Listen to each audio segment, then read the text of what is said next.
हरिवंश पुराण प्रथम खंड कंसर दिग्विजय और नारकासुरर परास्त। इदं प्रतिवाक्य शुक जति जे कहती शुण तुम्भे सावधाने अर्जुनर नाती। बाणासुर मंत्री ठारू समाधान घेनी मनरे आनंद अति हेला उग्रसेनी। शोणितपुर छाड़िण सैनी चलिले बारुणा पर्वते जाई प्रवेश होइले। बारुणा पर्वते सवे रहिले कजाई बारुणा ऋषि जे तप करुथिले तहीं। उत्तर वाहिनी होई नर्मदा बहोई गंगार समान नदी निर्मला अटई। पवित्र स्थान देखिण दिने तहीं रही प्रभात समय सम दंड पुणी बाही। दक्षिण मूर्ति होई गले तहु दंड वीरतुर शबदरे कंपाई ब्रह्मांड। बड़ समारोहे चली जाए समदंड पाद भारे मेदिनी हुए खंड खंड। कंस दिग्विजय शुणी राजा गण माने जे जाहारे रे तोष कले भेटी द्रव्य धने। दिव्य रत्नमान दिव्य रमणी रतन हाथी रथी देई दिव्य उपहार मान। कंस दिग्विजय शुणी जेते महाराजा समस्ते डरे करिले आसी पाद पूजा। अमानिया हुअन्त्यत जेवण नृपति ताराज्य उजाड़ी धन भंडार नियंती। नील पर्वत तले बेलाल नगरी गोसिंह नामे दयित तहीं दंडधारी। कंसर दिग्विजय बारता पाइला गुपते रथ चढ़िण सैन्य देखी गला। आकाश मार्गे सारथी रथ नेला बाही कातर हेला से कंसासुर सैन्य चाही। 18 लक्ष राउत रण योद्धा बळे 56 कोटी जादव एहांकर मूळे। एमाने अटंती जणे जणे रणरंका देव दानव मानवे नाही किछि शंका। जेतेक राजा समस्ते कंस अंग बळ कंस संगरे गोड़ाई अछंती सकल। समुद्र परि दिशंती असुर सैन्य मुखराब शबदरे कंपे त्रिभुवन। नवकुशमानी सैन्य आसुछंती गोटी पंचरे मंचरे पाद आकाशे थाई मथा गोटी। पाद भरी दल दल हेउछि मेदिनी न सही वसुंधरार फाटई मूर्धनि। फाटकु देखी गोसिंह तरस्त होइला सैन्यंक विश्वमूर्ति देखी भय कला। सारथी को बोले देख अगोचर थाट ए सैन्यंकु देखी मोते नदी सही बाट। धातिकारे रथ गोटा लेउटाई नेला मंत्री को घेनिण राये बसी विचारिला। अनेक पाणी द्रव्य से रथरे पुराई सहस्रेक मत्त हस्ती अंकुश लगाई। 4 सहस्रेक अश्व सहस्रे तरुणी कंसासुर छामुरे से समर्पिला आनी। संधि करिबाकु कंस छामुरे मिलिला कृतांजलि हो तार आगे उभा हेला। कृतांजलि होई तार आगे उभा हेला। अनेक पुर सरी से कहई बचन छामुकु ओइली दिग्विजय शुणिण। एहा कहिण कंसकु कला बहु पूजा आनंद होई बाहुड़े कंसासुर राजा। गोसिंह राजार सैन्य चलिले ता संगे मिलिले जाई गांधार सेन राज्य लागे। गांधार सेन कंसर बारता पाइला सते भार द्रव्य घेनी कंसकु पूजिला। संधान घेनी छामुरे जाई उभा होई कर जोड़िण कहई विनय हुई। कर जोड़िण कहई होइण विनयी। सतेक मत्त हस्ती जे बेनी सत नारी छामुरे देई कहई बहु पुर सरी। तहु कंसासुर समदंड चलाइला सिंहनाद पर्वतरे प्रवेश होइला। सिंहनाद नामे तहीं अछई नृपति कंसकु से आनीदेला 300 हस्ती। तहु कंस राजा चढ़ी जाई अति वेगे संभ्रमे मिलिला जाई सौराष्ट्र आगे। त्रिगर्भेश्वर बोली जे तहिर नृपति से नहीं कंसकु देला 400 हस्ती। संधान मान त्रिगर्ते ठारू घेनी पंचवन पर्वते प्रवेशिला पुणी। तहिर नृप नारकासुर महाराय अति बड़ राजा सेही पृथ्वीरे अजय। अप्रमित बल तार न जाए कलणा 24 क्षौहिणी बल अटे अकलणा। गंधर्व राक्षस आदि तार नाही भय। गंधर्व राक्षस आदि तार भय नाही बधिला अनेक राजा गण नरसाई। राजा मानक दुहिता बलात्कारी नेला आपणार नवरे से सबु ठुल कला। अटंती राजा मानक जे मानव जुबा ଏକାବେଳେ ଆଉ ଆଣି ସବୁ ହେବ ବିଭା। ସଂକଳ୍ପ କରିଛି ଏକ ଦିନେ କରି ସଭା। ଲକ୍ଷେକ ରାଣୀ ଆଣିଲେ ହୋଇବ ସେ ବିଭା। ତେଣୁ କରି ରାଜଜେମା ସବୁଠାରୁ ଆଣି ଅନ୍ତପୁରେ ରଖିଅଛି ଯତ୍ନେ ରୂପମଣି। ଅତି ବଳବନ୍ତା ଅଟେ ସେ ଅସୁର ରାଏ। ଦେବ ଦାନବ ମାନବେ ନାହିଁ ତାର ଭୟ। ସେ ରାଜା ରାଜ୍ୟ ମିଳିଲା ଯାଇ କଂସାସୁର। ଅନ୍ତପୁରେ ସେନାର କା ଶୁଣି ବୀରତୁର। ବାହାରେ ଆସି ମନ୍ତ୍ରୀ କି ବୋଲେ ନୃପସାଇ। କାହିଁର ବୀରତୁର ତୁ ପଚାର ହୋ ଯାଇ। ଏଡ଼େ ଭରସା ରସାରେ କାହାର ହୋଇଲା। ମୋହର ରାଜ୍ୟ କେ ବୀର ଦୂତ ବୀରତୁର ବଜାଇଲା। ମନ୍ତ୍ରୀ ବୋଇଲା ଭୂଦେବ ଅପୂର୍ବ କଥାଏ। ଯେବଣ ଦେଶର ସେହି ଅଟେ ମହାରାଏ। ସାବଧାନେ ଶୁଣ ଦେବ ବୁଝିଅଛି ଯାହା। ଉଗ୍ରସେନ ରାଜା ପୁତ୍ର କଂସନର ନାହା। ମହାବଳୀ ଅଷ୍ଟମଲ୍ଲ ଅଛନ୍ତି ତା ସଙ୍ଗେ। ଜଣକେ ଜିଣି ପାରନ୍ତେ ପୃଥ୍ୱୀ ରଣରଙ୍ଗେ। 56 କୋଟି ଯାଦବ ସର୍ବେ ରଣରଙ୍କା। ମହାଘୋର ସଂଗ୍ରାମକୁ ନ କରନ୍ତି ଶଙ୍କା। ଦାସ ଦମନ ଯେ ବାଣ ଜରା ନୃପମଣି। ବଜ୍ରନାଭ ଆଦି କେହି ନ ପାରିଲେ ଜିଣି। ସମସରି ରାଜାମାନେ ରଣି ଗଲେ ହାରି। ସହସ୍ର ରାଜା ଅଛନ୍ତି ତାର ସେବା କରି। ପ୍ରତାପୀ ମହାରାଜା ସେ ଅତି ବଳବନ୍ତା। ଏ ତିନି ପୁରେ ତାହାକୁ ନାହିଁ ନା ଜିଣନ୍ତା। ଯଦ୍ୟପି ଆପେ ଆସିବେ ଦେବ ତ୍ରିପୁରାରି। କଂସ ସଙ୍ଗେ ସଂଗ୍ରାମରେ ନିଶ୍ଚୟ ଯିବେ ହାରି। ମନ୍ତ୍ରୀର ବଚନ ଶୁଣି ନାରକା ବୋଇଲା। ଏକଥାରେ ମୋତେ ମନ୍ତ୍ରୀ ସନ୍ଦେହ ଲାଗିଲା। କଂସାସୁର ରାୟ ବୋଲି କହିଲ ମୋ ଆଗେ। ଏଡ଼େ ବଳବୀର୍ଯ୍ୟ ତାର ହେଲା କେଉଁ ବାଗେ। କେବଳ ଦେବତା ତାକୁ ହୋଇଅଛି ସାହା। ମାନବେ କି ଏଡ଼େ ଯୋଦ୍ଧା ଶୁଣି ନାହିଁ ତାହା। ମୋହ ଭଳି ଲୋକ ସଙ୍ଗେ ଯୁଝି ଆସିଅଛି। ନିଶ୍ଚୟ ଜାଣିଲୁ ସେହୁ ନ ଜାଣଇ କିଛି। ଯମ ଭୁବନ ପ୍ରାର୍ଥନା କରୁଅଛି ଆସି। ଆପଣା ଗଳେ ଲଗାଉଅଛି ଖାଳ ଫାଶି। ଦେହ ବହି ଜୀବନକୁ ଛାଡ଼େ କିମ୍ପା ଆସ। ନିଶ୍ଚୟ ଜାଣ ସେ ମୂଢ଼ ଏଥେ ଜୀବନାଶ। କୋଟି ଇନ୍ଦ୍ର ସମ ହେଲେ ଜିଣିବି ମୁଁ ଧରି। ମାନବ ମାତ୍ର ସିନା ସେ କାହୁଁ ମୋତେ ସରି। ଆଚମ୍ବିତ ହୋଇ ରାଜା କୋପେ ପ୍ରଜ୍ୱଳିଲା। ମନ୍ତ୍ରୀର ବଚନ ଶୁଣି ଆସନ ଉଠିଲା। ଏକ୍ଷଣି ତାକୁ ଜୀବନ୍ତା ଆଣିବଇଁ ଧରି। ଯାଦବ ବଳ ସହିତେ ଅଷ୍ଟମଲ୍ଲ ମାରି। ମହାରାଜା ଆଜ୍ଞା ଦେଲେ ସୈନ୍ୟ ବେକେ ସାଜ। ଶୁଣି ମାହୁନ୍ତେ ସାଜିଲେ ଅସଂଖ୍ୟ ଯେ ଗଜ। 70 ସହସ୍ର ତୁରଗ ଆଣିଲେ କବାଛି। 8 ଲକ୍ଷ ମାହୁନ୍ତଙ୍କ କରେ କୁନ୍ତ ଅଛି। 9 ଲକ୍ଷ ରଥ ମଣ୍ଡି ଅଛି ଅତି ରାଗେ। ସମଦଣ୍ଡ ସଜ କରି ଚଳିଗଲେ ବେଗେ। ଆପେ ଯାଏ ମହାରାଜା ଦିବ୍ୟ ବେଶ ହୋଇ। ସମରେ ସେ ବିଜେ କଲା ରଥେକ ଆରୋହୀ। ବେନି କୋଟି ରଥ ସାଜେ 3 କୋଟି ଗଜ। ଅସଂଖ୍ୟ ପଦାତି ରଣେ ହୋଇଲେ କସଜ। ଶବଦରେ କମ୍ପୁଅଛି ବ୍ରହ୍ମାଣ୍ଡ ଶପଥ। ଆକାଶେ ଅଦୃଶ୍ୟ ହେଲେ ଛାୟା ଦେବୀ କାନ୍ତ। ହାତୀରଥୀ ପଦାତିକ ବୀର ରଣ ଯୋଧି। ସାଜିଲେ ସଂଗ୍ରାମେ ସମଦଣ୍ଡର ଯେ ବିଧି। ପୁତ୍ର ଭଗଦତ୍ତ ଆମେ ହସ୍ତୀ ଆରୋହୀ। ଆଗୁ ଆଣି ଦଣ୍ଡେ ସେହି ଗଲା କଚଳାଇ। ଆଲମ୍ବ ଲକ୍ଷେ ମେଘ ଡମ୍ବରୁ ଯେ ଛତା। ଉଦଣ୍ଡ ଲକ୍ଷେ ଉଡ଼ାଇ ଯାଏ ବଳବନ୍ତା। ନାରକାସୁର ଅନେକ ସମାରୋହୀ ଗଲା। ନଗର ବାହାରେ ଥାଟ ପଟୁଆର କଲା। ବିଜି ଘୋଷ ବୀରତୁର ବାଜେ ଗରୁ ଟାଣ। ଶଙ୍ଖ ମହୁରୀ ଘୁମୁରା ବାଜେ ଅପ୍ରମାଣ। କଂସାସୁର ଆଗେ ଯାଇ ଡଗରା କହିଲା। ସମଦଣ୍ଡ ଘେନି ବୀର ନାରକା ଅଇଲା। ବଳ ଅପ୍ରମିତ ତାର ଚତୁରଙ୍ଗ ସୈନ୍ୟ। ଯାହାର ବାହାନ୍ତେ କମ୍ପେ ଏ ତିନି ଭୁବନ। ଭଗଦତ୍ତ ବୋଲି ପୁତ୍ର ଅଟେ ରଣରଙ୍କା। ଆଗୁ ଆଣି ଦଣ୍ଡେ ଅଛି ନାହିଁ ତାର ଶଙ୍କା। ଆମ୍ଭଙ୍କୁ ଦେଖିଣ ବେଗେ ଧାଇଁଲା ସେ ରାଗେ। ବେନି ଥାଟ ଅହୋ ମୁଖେ ଗୁରୁ କ୍ରୁଦ୍ଧ ଲାଗେ। ଡଗର ମୁଖୁ ଏସନ ବାରତା ପାଇଲା। ଅଷ୍ଟମଲ୍ଲଙ୍କୁ ପାଶକୁ ଡକାଇ କହିଲା। ଶୁଣ କେଶୀ ବୀରଚାର କହେ ଯାହା ଯାହା। ସାବଧାନ ହୋଇ ତୁମ୍ଭେ ଶୁଣିଛ କି ତାହା। ନାରକାସୁର ଯେ ଆଜି କରିବ ଆରେଣି। କାହା ବିଚାରକୁ କିସ ଆସେ ବୀରମଣି। ବଳବନ୍ତ ଯୋଦ୍ଧା ଅଟେ ସେ ଅସୁର ରାଏ। ଦିଗପାଳେ ମାନେ ତାକୁ କରନ୍ତି ଯେ ଭଏ। ଯୁକତେ ପୃଥିବୀ ଦେବୀ ଜାତ କଲା ତାକୁ। ମଞ୍ଚରେ ସମାନ ଯୋଦ୍ଧା ଅଛି କି ଏହାକୁ। ରାଜା ଯେ କହିଲା ତାଙ୍କୁ ଏସନକ ବାଣୀ। ହରଷିତ ହେଲେ ଅଷ୍ଟମଲ୍ଲେ ତାହା ଶୁଣି। କେଶୀ ବୋଲେଇ ଆମ୍ଭର ଅଛି କି ଏ ଭାଗ୍ୟ। କଥାଏ ମାଗିବୁ ଯେବେ ନ କରିବ ରାଗ। ସବୁ ରାଜାଙ୍କ ସଙ୍ଗତେ ଆପେ ଆପେ ଯୁଝି। ଆଜର ସଂଗ୍ରାମ ଆମ୍ଭେ ବଳବୀର୍ଯ୍ୟ ବୁଝି।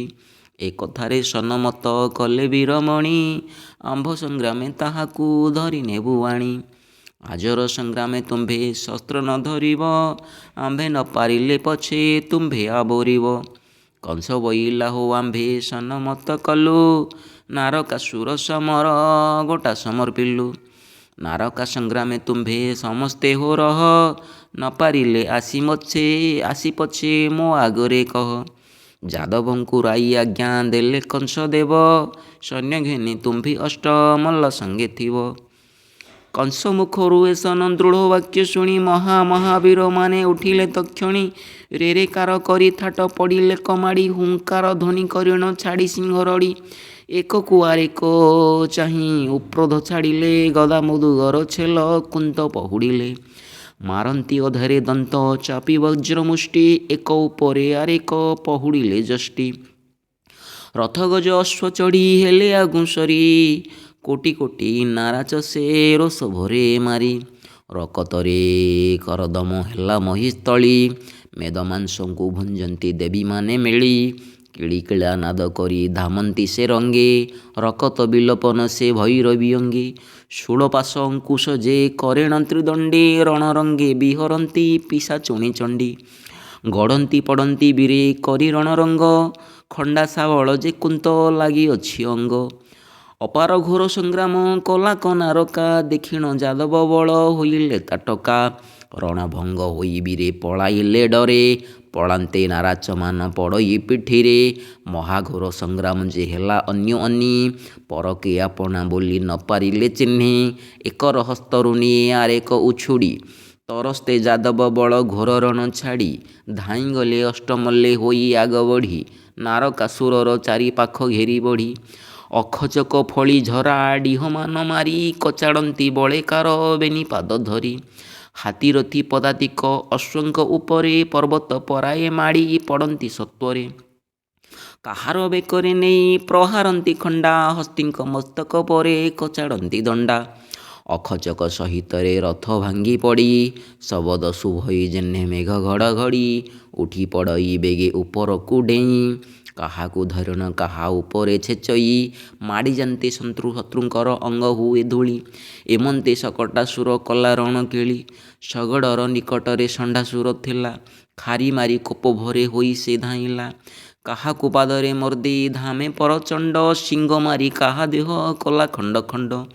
କାହାକୁ ଲାଙ୍ଗୁଡ଼େ ଛନ୍ଦି କଚାଡ଼ିଲା ଆଣି, ଖୁରି ହାତେ କାହା ମୁଣ୍ଡ ପକାଇଲା ହାଣି। ରଥକୁ ରଥିକି ଧରି କଚାଡ଼ିଲା ରାଗେ, ଆଣ୍ଠୁ ଭରା ଦେଇ କେହୁ ପଳାଅନ୍ତି ବେଗେ। ମାଡ଼ି ପଡ଼ି ଚୂର୍ଣ୍ଣ କଲା କେତେ ଯୋଦ୍ଧା ପିଣ୍ଡ, କାହାକୁ ଫିଙ୍ଗିଲା ଦୂରେ ପ୍ରହାରିଣ ତୁଣ୍ଡ। କାମରୂପୀ ଷଣ୍ଢାସୁର କରେ ରଣରଙ୍ଗ, ମନ୍ଦର ପର୍ବତ ପାୟ ଦିଶଇତା ଅଙ୍ଗ। ଶରଦ କାଳରେ ଯେହ୍ନେ ଦିଶେ ମେଘମାଳ, ଦେଖୁ ଦେଖୁ ତେମନ୍ତେ ସେ ଦିଶିଲା କରାଳ। ସୈନ୍ୟର ଉପରେ ଷଣ୍ଢା ଆକ୍ରୋଶି ଉଡ଼ଇ, ହାତୀରଥି ଘୋଡ଼ା ମଲେ କୁଢ଼ କୁଢ଼ ହୋଇ। ଏମନ୍ତ ସମୟେ ବକା ଧେନୁକାଏ ବେନି, ଶତ୍ରୁ ସୈନ୍ୟ ସଂହାରିଲେ କରେ ଶସ୍ତ୍ର ଘେନି। ଭୟଙ୍କର ରୂପେ ଦୁହେଁ ବଢ଼ାଇଲେ ଓଜ, ତା ଦେଖି ଧାଇଁଲେ କୋପେ କୋବଳୟା ଗଜ। ରୋଷ ଭରେ ଗରଜନ କରି ସେ ଧାମନ୍ତେ, ପୃଥି ତୁଲେ ବନଗିରି କମ୍ପିଲା ତରସ୍ତେ। ଥୋର ହସ୍ତ ଦରାଣ୍ଡିଣ ଧରି ଅତି ବେଗେ, ରଥର ଉପର ରଥ କଚାଡ଼ିଲେ ରାଗେ। ନିର୍ଘାତ ପଡ଼ିଲା ପ୍ରାୟ କଲା ଘୋର ନାଦ, ପୃଥି ଫାଟିଗଲା ପ୍ରାୟ ଶୁଭଇ ଶବଦ। ଉଡ଼ନ୍ତା ପର୍ବତ ଯେହ୍ନେ ଆସୁଥାଇ ଘୋଟି, ଚାରିପାଦେ ସୈନ୍ୟ ତେହ୍ନେ ମାରଇ ଚହଟି। କାହାକୁ ଲାଞ୍ଜରେ ବାନ୍ଧି ମାରଇ କଚାଡ଼ି, ନିଶ୍ୱାସ ପବନ ଘାତେ କେତେ ଯାନ୍ତି ଉଡ଼ି। କୁରାଳ ଚକ୍ର ପରାଏ ଧାମେ ଚଉକତି, ନିଧୂମ ଅନଳ ଜିଣି ବିରାଜଇ ଜ୍ୟୋତି। ଅନେକ ସମର କୋପେ କରେ କୁବଳୟା, ଯୁକତେ ସେ ଗଜମୂର୍ଖ ଯିବେ ନାହିଁ ଦୟା। କୁବଳୟା ରଣ ଦେଖି ଧାଇଁଲା ଯାମଳା, ଆକାଶରୁ ଖସିଲା କି ପର୍ବତମାଳା। ଭୟଙ୍କର ବୃକ୍ଷ ବେନି ଗଗନରୁ ପଡ଼ି, ଅନ୍ତରାଳ କରି ସୈନ୍ୟ ମାରନ୍ତି କଚାଡ଼ି। ଜେବନ ଠାବରେ ମାଡ଼ି ପଡ଼େ ବୃକ୍ଷ ମୂଳ, ରଥ ଅଶ୍ୱ ହାତୀ ନାଶ କରନ୍ତି ସକଳ। ଯାମଳା ଅର୍ଜୁନ ବୃକ୍ଷ ସୈନ୍ୟଯାକ ଘୋଟି, କ୍ଷଣକେ ପଡ଼ଇ ତଳେ ପୁଣି ଯାଏ ଉଠି।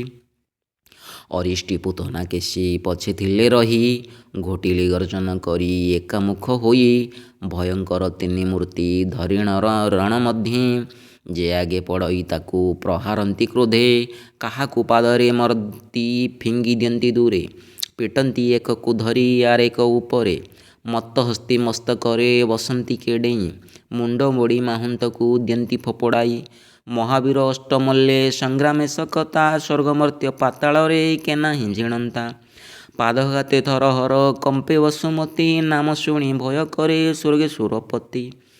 ପରିଘାଇ ସମର ସେ କରେ ଅଙ୍ଗ ଚଳେ, ମର୍ଦିଲେ ନାରକାସୁର ସୈନ୍ୟ ଅନ୍ତରାଳେ। ରଥି ମହାରଥୀ ସେନା ପଡ଼ିଲେ କଲୋଟି, ଚରଣ ଭାଙ୍ଗିଲା କାର ପିଠି ଗଲା ଫାଟି, ଛିଡ଼ିଲା କାହାର ମୁଣ୍ଡ ଭାଙ୍ଗିଲା କା ଅଙ୍ଗ, ଶସ୍ତ୍ର ଆଘାତରେ କାର ଜାନୁ ହେଲା ଭଙ୍ଗ। ଅଧା ପ୍ରାଣ ହୋଇ କେତେ ଲୋଟିଲେ ଧରଣୀ, କାଠଖଣ୍ଡା ସାବେଳିରେ କେ ହୋଇଲେ ହାଣି। ପଡ଼ିଲେ ଅନେକ ରଥୀ ହାତୀ ଯୋଦ୍ଧା ଘୋଡ଼ା, ବେନି ତାଳ ଉଚ୍ଚମାନେ ପୂର୍ଣ୍ଣ ହେଲା ମଡ଼ା। ଶୁଷ୍କ କାଷ୍ଠ ପ୍ରାୟ ମଡ଼ାମାନଙ୍କୁ ଭସାଇ, ବହିଲା ରକତ ନଦୀ ଖରତର ହୋଇ। ବାୟସ ଜମ୍ବୁକ ରୁଦ୍ର ମେଳି ରଣସ୍ଥାନେ, ମାଂସ ଖାଇ ରକ୍ତପାନ କଲେ ତୋଷମନେ। ପଡ଼ିଲେ ନାରକାସୁର ସୈନ୍ୟ ଅପ୍ରମିତ, ରଣ ଛାଡ଼ି ପଳାଇଲେ କେ ହୋଇ ତରସ୍ତ। କରପତ୍ର ଯୋଡ଼ି କେତେ ପଶିଲେ ଶରଣ, କେ ମୁଖେ ଅଙ୍ଗୁଳି ଭରେ ଦନ୍ତରେ ତୀରଣ। ତ୍ରାହି କର ବୋଲି କେତେ ପଡ଼ିଲେ କପାଏ, ମଡ଼ାଙ୍କ ଭିତରେ ପଶି କେ ଲୁଚଇ ଭୟେ। କେଶବାସ ଅସମ୍ଭାଳେ ଶସ୍ତ୍ରମାନ ଛାଡ଼ି, ପଳାଇଲେ କେତେ ସେନା ବିକଳେ ଦୌଡ଼ି। ଏମନ୍ତେ ନାରକାସୁର ସୈନ୍ୟ ଭାଜି ଯାନ୍ତେ, ଗୋଡ଼ାଇଲେ ଅଷ୍ଟମଲ୍ଲ ତାଙ୍କର ପଶ୍ଚାତେ। ତାହା ଦେଖି କଂସାସୁର କରତାଳି ଦେଇ, ହସିଲା ଆନନ୍ଦ ମନେ ଖଣ୍ଡେ ଦୂରେ ଥାଇ। ବିଚାରି ବୋଇଲେ ମୋର ଅଷ୍ଟମଲ୍ଲେ ଧନ୍ୟ, କ୍ଷଣକରେ ଭଗ୍ନ କଲେ ଏଡ଼େ ବଡ଼ ସୈନ୍ୟ। ଯେବଣ ନାରକାସୁର ଇନ୍ଦ୍ରକୁ ନ ଡରେ, ତା ସୈନ୍ୟକୁ ଜୟ କଲେ କିଞ୍ଚିତ ସମରେ। ଆକାଶ ମାର୍ଗରେ ଥାଇ ଦେଖନ୍ତି ବିବୁଧ, ଅଷ୍ଟଭଲ୍ଲେ କରୁଛନ୍ତି ଭୟଙ୍କର ଯୁଦ୍ଧ। ଭାଜିଲେ ନାରକାସୁର ସେନା ରଣ ଛାଡ଼ି, ଗୋଡ଼ାଇଲେ ଅଷ୍ଟମଲ୍ଲେ ପଛେ ପଛେ ବେଢ଼ି। ତା ଦେଖି ନାରକାସୁର ସୁତ ଭଗଦତ୍ତ, ଗରଜନ କରି କୋପେ ଧାଇଁଲା ତ୍ୱରିତ। ଅୟୁତେ ଅର୍ବୁଦ ଗଜ ସଙ୍ଗରେ ଚଳଇ, ରହ ରହ ବୋଲି ଡାକେ ଅଧର କମ୍ପାଇ। ବିନ୍ଧ୍ୟ ପର୍ବତର ଚଉପାଶେ ଗିରିମାଳ, ବେଢ଼ି ଦିଶୁଥାନ୍ତି ଯେହ୍ନେ ଅତ୍ୟନ୍ତ ଗହଳ। ତେସନକ ଶୋଭା ପାଏ ଭଗଦତ୍ତ ବୀର, ଚଉପାଶେ ବେଢ଼ିଛନ୍ତି ଅସଂଖ୍ୟ କୁଞ୍ଜର। ଅଷ୍ଟମଲ୍ଲମାନଙ୍କୁ ସେ ଦେଖି ବିଚାରଇ, ଏସନକ ଜନ୍ତୁମାନେ ଜନ୍ମ ହେଲେ କାହିଁ।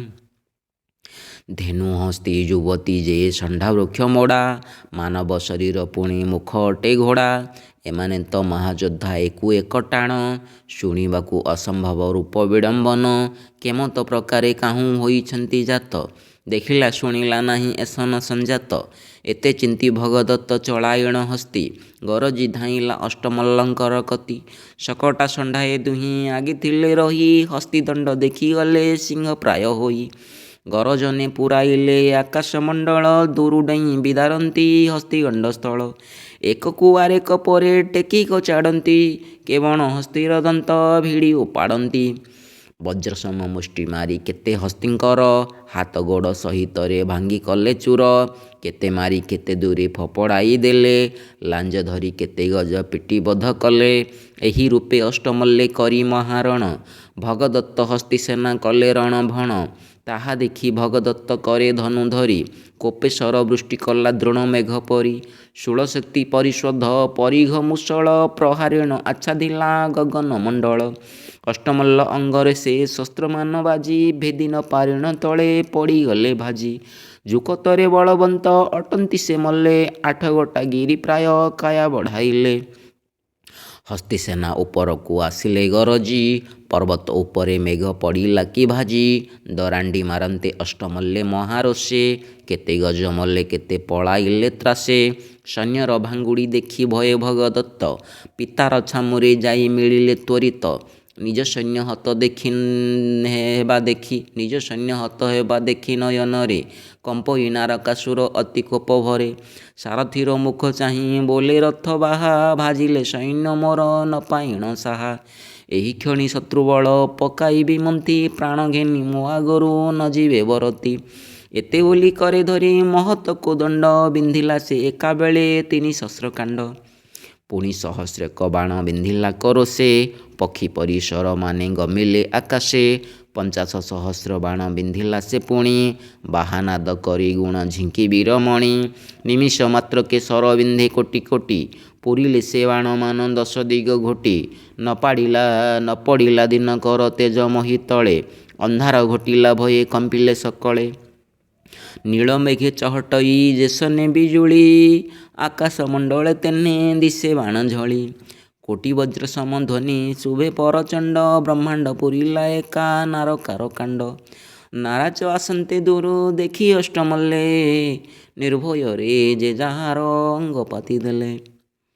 ନଭୋଦିଲା ତାଙ୍କ ଦେହି ବାଣ ଗଣ ପଡ଼ି, ନିଶ୍ୱାସ ଘାତକେ ଥୋକେ ପଳାଇଲେ ଉଡ଼ି। ନାରକା ବିନ୍ଧିଲା ପୁଣି ବଜ୍ରବାଣ ସତେ, ନାରାଜ ଆସନ୍ତେ କେଶୀ ଧରେ ବାମ ହସ୍ତେ। କତୁରୀ ନାରାଜ ପୁଣି ମାଇଲା ପ୍ରଚଣ୍ଡ, ଦେଖିଲା ମାତ୍ରକେ କେଶୀ ପାତି ଦେଲା ମୁଣ୍ଡ। କେଶୀ ମୁଣ୍ଡେ ପଡ଼ି ବାଣ ସତେ ଖଣ୍ଡ ହେଲା, ତାହା ଦେଖି ଷଣ୍ଢାସୁର କୁହାଟି ହସିଲା। ଆବର ସତେକ ବାଣ ବିନ୍ଧିଲା ନାରକା, କେଶୀ ତାହା ଗିଳି ଦେଲା ନ କରିଣ ଶଙ୍କା। ବାୟବ୍ୟାସ୍ତ୍ର ପବନାସ୍ତ୍ର ମେଘାସର ଯେତେ, ନାରକା ବିନ୍ଧଇ କେଶୀ ନିବାରେ କିଞ୍ଚିତେ। ବେଳୁ ବେଳ ଦୈତ୍ୟ ରାଜା କୋପଭର ହୋଇ, ଅନେକ ପ୍ରକାର ବାଣ ବିନ୍ଧିଲା ତୁହାଇ। କୌଣସି ପ୍ରକାରେ କେଶୀ ଅଙ୍ଗେ ନ ଭେଦିଲା, ତା ଦେଖି ନାରକାସୁର ବିଷାଦ ଲଭିଲା। ଧନୁ ଅସ୍ତ୍ର ଛାଡ଼ି ବୀର ରଥର ଉପରେ, ନିଶ୍ୱାସ ଫାନ୍ଦିଣ ଫୁଟି ରହିଲା ନିର୍ଭରେ। କେଶୀ ସିଂହନାଦ କରି ବୋଲେ ତାକୁ ଚାହିଁ, ବୀର ବୋଲି ଅହଙ୍କାରେ ଆସିଥିଲୁ ଧାଇଁ। ସମସ୍ତେ ବୋଲନ୍ତି ତୋତେ ମହାବଳୀୟାର, ଆପେ ବାଣ ବିନ୍ଧୁ ବିନ୍ଧୁ ହୋଇଲୁ କାତର। ତୁ ପରା ଈଶ୍ୱର ପାଦେ କରିଥିଲୁ ସେବା, ତୋଷେ ବର ଦେଇଥିଲେ ତୋତେ ମହାଦେବା। ସାମାନ୍ୟ ସମର ପାଇଁ ନାହିଁ ତୋର ବଳ, ଆମ୍ଭ ଯୁଦ୍ଧ ଦେଖିକରି ଏଘାନ୍ତି ସମ୍ଭାଳ। ତୋ ଦେହ ସମ୍ଭାଳି ଏବେ ରଖ ତୁ ଯତ୍ନରେ, ନୋହିଲେ ଏକ୍ଷଣି ଯିବୁ ସଞ୍ଜମନୀପୁରେ। ଏତେ ବୋଲି ତାର ଥରେ ଉଠି ବୀର କେଶୀ, ବାମ କରେ କେଶପାଶ ଧଇଲା ଆକ୍ରୋଶୀ। ସକଳ ସୈନ୍ୟମାନେ ଦେଖନ୍ତି ପ୍ରତ୍ୟକ୍ଷେ, କଂସର ଛାମୁକୁ ବାହି ନେଲା ଅନ୍ତରୀକ୍ଷେ। ବାମ କରେ କେଶପାଶ ଧରିଅଛି ଟାଣି, କଂସକୁ ବୋଇଲା ୟାକୁ ପକାଇବି ହାଣି। କଂସ ପୁଣି ବୋଲେ ଆରେ ନାରକା ପାମର, ଶରଣ ପଶିବା ଛାଡ଼ି କଲୁ ତୁ ସମର। ଜ୍ୱଳନ୍ତା ନଳେ କିମ୍ପା ଆସିଦେଲୁ ଝାସ, ଏକ୍ଷଣି ସଗୋତ୍ରେ ତୋତେ କରନ୍ତି ବିନାଶ। କିନ୍ତୁ ତୋତେ ବଧ କଲେ ପୌରୁଷ ନାହିଁ, ତୋର ଏତେ ସୈନ୍ୟନାଶ ହୋଇଲେ କିମ୍ପାଇଁ। ଯମଦେବ ସଙ୍ଗତରେ ତୁ ବିବାଦୀ ହେଲୁ, ଆପଣାର ଗଳେ ଆପେ କାଳଫାଶ ଦେଲୁ। କଂସ ମୁଖୁ ଏହା ଯହୁଁ ନାରକା ଶୁଣିଲା, ମସ୍ତକରେ କର ଯୋଡ଼ି ବିନୟେ କହିଲା। କିଙ୍କର ପ୍ରାୟକ ହୋଇ ବୋଲେ ଆହେ ଦେବ, ହାରିବା ଜିଣିମା ଅଟେ କ୍ଷତ୍ରିଙ୍କ ସ୍ୱଭାବ। ନ ଜାଣି ଦୁର୍ବୁଦ୍ଧି ପଣେ କଲି ମୁହିଁ ଦୋଷ, ବାରେ କ୍ଷମା କର ତୁମ୍ଭେ ଧାର୍ମିକ ପୁରୁଷ। ଯମଧର୍ମ ବିଚାରରେ ପ୍ରଭୁ ଅଟୁ ତୁହି, ତୁ କୋପିଲେ ମୋତେ ରକ୍ଷା କରନ୍ତା କେ ନାହିଁ। ଯଦୁଭୋଜ ବଂଶକୁ ତୁ ଅଟୁ ଯେ କାରେଣୀ, ସ୍ୱର୍ଗମର୍ତ୍ତ୍ୟ ଆଦି ତିନି ଭୁବନେ ବରଣୀ। ବାହୁବଳେ ସମସ୍ତଙ୍କୁ ପାରିବୁ ତୁ ସୁସାଧି, ମୁଁ ଛାର ନ ଜାଣି ହେଲି ତୋ ସଙ୍ଗେ ବିବାଦୀ। ଯେତେରୁ ଦୋଷ କଲି ତାହା ବାରେ କ୍ଷମା କର, ଜୀବ ଥିବା ଯାକ ହୋଇଥିବି ମୁଁ ତୋହର। ଏହା ଶୁଣି କେଶୀ ମୁଖ ଚାହିଁ କଂସ ବୋଲେ, ଅନେକ ସୈନ୍ୟ ମୋର ଏହା ଯୋଗୁଁ ମଲେ। ସେ କଥା ବିଚାର କଲେ ଅଛି ଆଉ କିସ, ଶରଣ ପଶିବା ଠାରୁ ଗଲା ସବୁ ଦୋଷ। ପୁରୁଣା ନୃପତିଟାଏ ନ ମାରିବା ଥାଉ, ଛାଡ଼ିଦିଅ ୟାର କେଶ ପ୍ରାଣ ଘେନି ଯାଉ। କଂସ କଥା ମାନି କେଶୀ କେଶ ଛାଡ଼ିଦେଲା ତା ରାଜ୍ୟରେ 3 ଦିନ। କଂସ କଥା ମାନି କେଶୀ କେଶ ଦେଲା ଛାଡ଼ି, ତା ରାଜ୍ୟରେ 3 ଦିନ ବସିଲେ କମାଡ଼ି। ନାରକା ମୁକୁଳି ଯାନ୍ତେ ମନେ ପାଇ ଲଜ୍ଜା, ପୁତ୍ର ଭାର୍ଯ୍ୟା ଘେନି କଲା କଂସ ପାଦେ ପୂଜା। ପୂର୍ବରୁ ଅରଜି ଯେତେ ଦ୍ରବ୍ୟ ରଖିଥିଲା, ଭଣ୍ଡାରରୁ ବାଛି ଆଣି କଂସକୁ ତା ଦେଲା। ରଥ ଗଜ ତୁରନ୍ଦଙ୍ଗମ ଚତୁରଙ୍ଗ ସେନା, ଦାସ ଦାସୀ ସହିତରେ ଦେଲା ଅକଳନା। ନାନାବିଧ ଅଳଙ୍କାର ରତ୍ନ ବସ୍ତ୍ର ଦେଇ, ବିନୟେ ନାରକା ବୋଲେ କୃତାଞ୍ଜଳି ହୋଇ। ନ ଜାଣିବା ପଣେ ମୁହିଁ ଅରଜିଛି ଦୋଷ, ନପୁଣ ମୋଠାରେ ସ୍ୱାମୀ କରିବାକୁ ରୋଷ। କଂସ ବୋଲେ ସୁଖେ ରାଜ୍ୟ ପାଳିଣ ତୁ ଥିବୁ, ବାର୍ଷିକ ବସାଣ ନେଇ ଆମ୍ଭ ପାଶେ ଦେବୁ। ଏତେ ବୋଲି ବୀର ତୁର ବାଜଣା ବଜାଇ, ବାୟବ୍ୟ କୋଣକୁ ଗଲା ସମଦଣ୍ଡବାହୀ। ସର୍ବାଲକ୍ଷ ପର୍ବତର ଦକ୍ଷିଣ ଭାଗରେ, ଚାଲି ଯାଇ ପହଞ୍ଚିଲେ ଗଣ୍ଡୁକୀର ତୀରେ। କୁଞ୍ଜଗଳ ଦେଶେ ଯାଇ ମିଳିଲେ ତା ସୈନ୍ୟ, ହସ୍ତୀଙ୍କର ଘଣ୍ଟାରବ ପଦାତି ଗର୍ଜନ। ରଥଙ୍କର ଚକ୍ରଘୋଷ ଅଶ୍ୱହିରସାରବ, ଓଟଙ୍କର ଘୋର ଧ୍ୱନି ଶୁଭେ ଅସମ୍ଭବ। ପାଦଘାତେ ଭାଙ୍ଗି ଚୂନା ହୋଇ ଶାଳଶୀଳ, ମୁଖରବ ଶବ୍ଦ ଯେହ୍ନେ ସିନ୍ଦୁର ଚହଳ। ଏକ ଚଳନ୍ତେ ଆରେକ ରଥ ଯାଏ ଜିଣି, ବିବିଧ ଛନ୍ଦେ ବାଜଇ ବାଦ୍ୟ ଘୋର ଧ୍ୱନି। ଗଣ୍ଡୁକୀ ନଦୀର କୂଳୁ ତିନି ଜୁଣ ଗଲେ, ଖଣ୍ଡଗିରି ତଳେ ସମ ଦଣ୍ଡ ଯେ ରହିଲେ।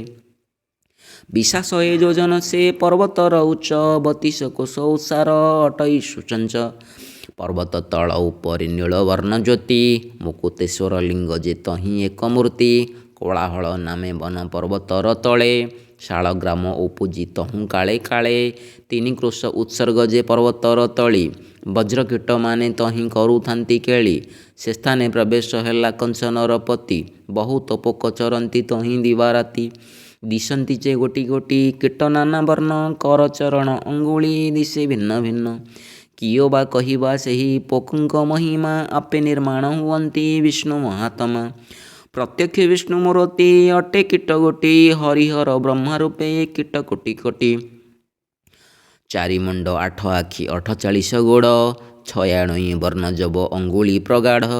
ଦନ୍ତ ହୀରା ପରି ଟାଣ ଓଠ ହେମକାନ୍ତି, ପିଠି ରଙ୍ଗବର୍ଣ୍ଣ ପେଟ ଶୁକ୍ଳବର୍ଣ୍ଣ ଜ୍ୟୋତି। ନାସିକା ଯେ ନୀଳବର୍ଣ୍ଣ ଚକ୍ଷୁ ସୂର୍ଯ୍ୟ ପରି, ଊର୍ଣ୍ଣ ନାଭି ସୂତ୍ରକୁ ଯେ ନାନା ଅଗ୍ରସରୀ। ନଖ ଗକ୍ଷୀର ବର୍ଣ୍ଣ ଯେ ତାମ୍ରବର୍ଣ୍ଣ ମୁଣ୍ଡ, କପୋଳ କାଚବର୍ଣ୍ଣ ଯେ ଅଗ୍ନିକର୍ଣ୍ଣ ତୁଣ୍ଡ। ଜବେକ ପ୍ରମାଣେ ପୋକ ବଜ୍ର ଆଣ୍ଟ କାୟା, ଶେଷ ଦେବର ସେ ରୂପ ବିଷ୍ଣୁ କୂଟ ମାୟା। ଶସ୍ତ୍ରକାଣ୍ଡ ଖଣ୍ଡାମାନ ନକାଟଇ ଦେହି, ପଞ୍ଚଭୂତ ପଞ୍ଚ ଆତ୍ମା ତାର ମାୟାମୟୀ। ଅଗ୍ନିରେ ଭିତରେ ପଡ଼ି ନ ପୋଡ଼େ ତା ଅଙ୍ଗ, କେତେବେଳେ ସେହି ଜୀବ ନୁହଁ ବିହଙ୍ଗ। କାଳାନ୍ତକ ଯୁଗାନ୍ତକ ଯେ ପ୍ରଳୟାନ୍ତକ, ତେସନ ମୂରତି ଦିଶେ ସେହି ଚକ୍ରପୋକ।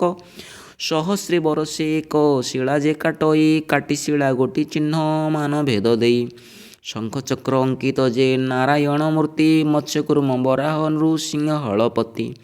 ବାମନ ପରଶୁରାମ ରାମ ଅବତାର, ହଳରାମ ବଳରାମ ଯଶୋଦା କୁମାର। ବଉଦ କଳକି 10 ଅବତାର ମୂଳେ, ବଜ୍ରକୂଟେ ଯେ କାଟନ୍ତି ଏହା କରି ଠୁଳେ। ଦାମୋଦର ମୂର୍ତ୍ତି ଆଦି ଶିଳା କୋଟି କୋଟି, ବିଷ୍ଣୁ ଅବତାର ମାନ କରି ପରିପାଟି। ବର୍ତ୍ତୁଳ କରି ପର୍ବତୁ ପଥରକୁ କାଟି, ବର୍ତ୍ତୁଳ କରି ପର୍ବତୁ ପଥରକୁ କାଟି। ଏସନକ ପ୍ରକାରେ ଯେ ବଜ୍ରକୀଟ ଗୋଟି, ବିଶୁଦ୍ଧ ପବିତ୍ର ଶାଳଗ୍ରାମ ପୁଣ୍ୟମୟ। ପାଦୋଦକ ପାନେ ଗୋରୁ ବ୍ରହ୍ମ ହତ୍ୟା କ୍ଷୟ। ଖଣ୍ଡଗିରି ପର୍ବତ ଯେ ନାଗେଶ୍ୱର ପୋକ, ଗଣ୍ଡୁକୀ ନଦୀର ପାଣି ଏ ତିନିହେ ଏକ। ଖଣ୍ଡଗିରି ପର୍ବତରୁ ସହସ୍ରେ ବରଷରେ, ଶାଳଗ୍ରାମ ଉପୁଜଇ ଗଣ୍ଡୁକୀର ତୀରେ। ଖଣ୍ଡଗିରି ପାହାଡ଼ରୁ ସୋହତୀରେ ଆସି, ଶାଳଗ୍ରାମ ଦେଶେ ଲାଗି ଜାଲେ ପଡ଼ି ଖସି। ଜାଲ ପାତିଣ ତାହାଙ୍କୁ ଧରନ୍ତି ସେ ଯହୁଁ, ଶାଳଗ୍ରାମ ଦେଶ ବୋଲି ବୋଲାଇଲା ତହୁଁ। ପ୍ରତ୍ୟକ୍ଷ ବିଷ୍ଣୁ ଅଟନ୍ତି ସେହୁ ପୁଣ୍ୟ ଦେହା, ସୁର ସିଦ୍ଧ ମୁନି ପୂଜା କରନ୍ତିଟି ଯାହା। ସେ ନଦୀ କୂଳେ ରହିଲେ କଂସାସୁର ସୈନ୍ୟ, ଅନେକ ରାଜା ଭେଟିଲେ ଘେନି ସୈନ୍ୟ ଧନ। କେବଳ ରାଜା ହସ୍ତିକେ ଘେନିଣ ଯୁବତୀ, କେହି ସିଂହାସନେ ଦଣ୍ଡ ଛତ୍ରକେ ଦିଅନ୍ତି। କେବଳ ରାଜା ଦିଅନ୍ତି ରତନ ଭଣ୍ଡାର, କେବଳ ରାଜା କରନ୍ତେ ଆସି ନମସ୍କାର। ଦର୍ପିଷ୍ଠ ଦାନବ ସେହି ଉଗ୍ରସେନ ବଳା, ଅନିବାର ଯୋଦ୍ଧା ଯୁଦ୍ଧ କାଳେ ଅନର୍ଗଳା। ବ୍ରହ୍ମା ରୁଦ୍ର ଇନ୍ଦ୍ରଙ୍କୁ ଯେ ନାହିଁ ତାର ଭୀତି, ଆକ୍ରୋଶୀ ଚାଲନ୍ତେ ଭୟେ କମ୍ପେ ବସୁମତୀ। କଂସ ଭାରା ସହି ନ ପାରଇ ପୃଥି, ଟଳମଳ ହୋଇ କରେ ସେ ରୁଧିର ବାନ୍ତି। ଦିନୁ ଦିନ କ୍ଷୀଣ ଚିନ୍ତାଭର ମହୀ ଦେବୀ, ନିଶି ଦିବସ ରୋଦନ କରଇ ପୃଥିବୀ। ରୁଧିର ତା ନବଦ୍ୱାରେ ବହେ ଖଳ ଖଳ, ସହି ନ ପାରିଣ ଦେବୀ ହୁଅନ୍ତି ବିକଳ। ଉଭା ହୋଇ ସେ ଯେଣିକି ଦିଏ କୋପ ଦୃଷ୍ଟି, କାଳାନଳ ଅଗ୍ନି ସେହି ଦିଶେ ଜଳି ଉଠି। ନିରତେ ରୋଦନ କରେ ବସୁମତୀ ବସି, ଦିବସରେ କ୍ଷୁଧା ନାହିଁ ନିଦ୍ରା ନାହିଁ ନିଶି। ଅନେକ ଭାଗ ସେ କଂସ ପୃଥିକି ଦେଇଛି, ଇନ୍ଦ୍ର ଆଦି ଦେବତାଙ୍କୁ ଭୟ ନାହିଁ କିଛି। ଦୁରାନ୍ତକ କାଳ ନେମି କଂସ ଅବତାର, ଅତି ବଳେ ବଳବନ୍ତା ମହାବଳୀ ବୀର। ସେହି କାଳ ନେମି ଦୈତ୍ୟ କଂସ ରୂପ ହେଲା, ଭୋଜବଂଶୀ ଉଗ୍ରସେନ ପୁତ୍ର ବୋଲାଇଲା। ଏଣୁ ଏହାକୁ ତ୍ରିଦ ସେ କରନ୍ତି ଯେ ଭୟ, ମହାପ୍ରତାପୀ ଅସୁର କଂସାସୁର ରାୟ। ଜୟ ଦୁର୍ଗା ମାଗୋ ତ୍ରିଭୁବନ ନିବାସିନୀ, ଅନାଦି ହିଙ୍ଗୁଳା ମାଗୋ ଦାରିଦ୍ର୍ୟ ଧ୍ୱଂସିନୀ। ଚରାଚର ଜୀବ ମାଗୋ ତୁହି କରୁ ଜାତ, ଦେବଲୋକ ନର ଲୋକ ନାଗରେ ପୂଜିତ। ଅଜନି ସମ୍ଭୂତା ମାଗୋ ହୋଇଲା ତୋ ଦେହି ଆଗଜାତ ହେଲୁ ଜାତ କେହି କରି ନାହିଁ। ଚତୁର୍ବେଦ ଜାତ ମାଗ ହୋଇଛି ତୋ କାଏ ବ୍ରହ୍ମା ବିଷ୍ଣୁ ମହେଶଙ୍କୁ ଅଗୋଚର ହୁଏ। ଅଭୟା ଅପର୍ଣ୍ଣା ମାଗୋ ତିନି କାଳ ଜ୍ଞାତା ମୁକ୍ତି ଗତି ଦାୟିନୀ ମା ପ୍ରଳୟ ରଖନ୍ତା। ଖଡ଼ଗ କୃପାଣ ତ୍ରିଶୂଳ ଡମ୍ବରୁ ଶକତି ପାଶ ଅଙ୍କୁଶ ପିନାକ ଧନୁ ସୂର୍ଯ୍ୟ ଜ୍ୟୋତି କୋଟିଏ ଆୟୁଧେ ଶୋଭା ପାଏ ଭୁଜଦଣ୍ଡ ମଧ୍ୟାହ୍ନ ଆଦିତ୍ୟ କୁଳ ଜ୍ୱାଳାବଳୀ ଯେ ପ୍ରଚଣ୍ଡ। ଶୁମ୍ଭ ନିଶୁମ୍ଭ ମହିଷାସୁର ମହାବୀର ରକ୍ତବୀର୍ଯ୍ୟ ଚଣ୍ଡମୁଣ୍ଡ ଆଦି ଯେ ଅସୁର ବୀରଘଣ୍ଟ ଯମଘଣ୍ଟ ଚାମର ଦେମାଳେ ରଣରଙ୍ଗ କରି ବଧ କଲୁ କୁତୁହଳେ। ଅନନ୍ତ କୋଟି ବ୍ରହ୍ମାଣ୍ଡେ ଅଛୁ ତୁ ଗୋ ବ୍ୟାପୀ ସଚରାଚର ବ୍ରହ୍ମାଣ୍ଡ ତୁହି ସିନା ସ୍ଥାପି। ଖାଙ୍କର କେଶ ବିକଟ ତୋର ଦନ୍ତପନ୍ତି କାଳାନଳ ପ୍ରାୟ ଦିଶେ ନୟନର ଜ୍ୟୋତି। ରୁଧିର ବିଲୋପନ ତୋ ଭୟଙ୍କର ଅଙ୍ଗ ସିନ୍ଦୁର ବର୍ଣ୍ଣ ବିଚିତ୍ର ତୋର ତନୁରଙ୍ଗ। ରଙ୍ଗ ଝିନବାସ ତୋର ହସ୍ତେ ରଙ୍ଗ ରହି କପାଳକୁ ତୋର ରଙ୍ଗ ଚିତା ଶୋଭା ପାଇ। ରଙ୍ଗ ଅଳତା ତୋହର ମାଗୋ ରଙ୍ଗ ପାଏ ରଙ୍ଗ କାଚ ରଙ୍ଗ ପାଟ ଓଡ଼ିଆଣୀ ଶୋହେ। ରଙ୍ଗ ଧନୁ ରଙ୍ଗ ସର ଘରେ ଯେ କାତି ନୀଳମେ ଘରେ ବିଜୁଳି ଯେହ୍ନେ ଝଟକନ୍ତି। ହୀରାମଣି ମାଣିକ୍ୟ ଯେ କଣ୍ଠେ ରତ୍ନହାର ଲୋହିତ ପିଙ୍ଗଳ ଦିଶେ ସୁବର୍ଣ୍ଣ ଆକାର। ଅଷ୍ଟରତନ ଜଡ଼ିତ ବର୍ଣ୍ଣେ ଶୋହେ କାପ ଦେଖିବା ମାତ୍ରେ ହରଇ ସୁର ନର ଦର୍ପ। ନିଶାରେ ଉଦୟ ଯେହ୍ନେ ଚନ୍ଦ୍ରମା ମଣ୍ଡଳ ଶ୍ରୀମୁଖ ମଣ୍ଡଳ ସୁଧାକର ହୁଁ ଉଜ୍ଜ୍ୱଳ। ମଙ୍ଗଳ ଦାୟିନୀ ମାଗୋ ତୁ ଅଟି ଭବାନୀ ହିମବନ୍ତ ନନ୍ଦିନୀ ତୁ ଆଦି ଠାକୁରାଣୀ। ପୃଥିବୀର ଭାରାଭାର ତୁହି ଉଦ୍ଧାରନ୍ତା ସବୁ କାଳେ ଜଗତର କରୁ ହିତ ଚିନ୍ତା। ଅଭୟା ହିଙ୍ଗୁଳା ମାଗୋ ଅଟୁ ହର ପ୍ରିୟା ନିରାକାର ସମ୍ଭୂତା ତୁ ହେଲୁ ମହାମାୟା। ଶତ ମୁକ୍ତି ବିଧାୟିନୀ ଅନ୍ନପୂର୍ଣ୍ଣା ଚଣ୍ଡୀ ତୋତେ ଆଶ୍ରା କଲେ ଯମ ନ ପାରଇ ଦଣ୍ଡୀ। ଯୋଗ ବଳେ ଚରାଚର ସୃଷ୍ଟି କଲୁ ଜାତ ସନ୍ତୋଷେ ପ୍ରସନ୍ନ ମୋତେ ହୁଅ ଜଗନ୍ନାଥ। ରକ୍ଷଣୀ ଭକ୍ଷଣୀ ତୋର ନାମ ଭଦ୍ରକାଳୀ ଚାମୁଣ୍ଡା ଯେ ଚଣ୍ଡୀ ରୂପୀ ଭୈରବୀ ବାସେଳୀ। ଅନନ୍ତ କୋଟି ଯୋଗିନୀ ତୋ ଶରୀରୁ ଜାତ ତୋ ଆଜ୍ଞାକୁ ମାନି ସର୍ବେ ହୁଅନ୍ତି ଆତଜାତ।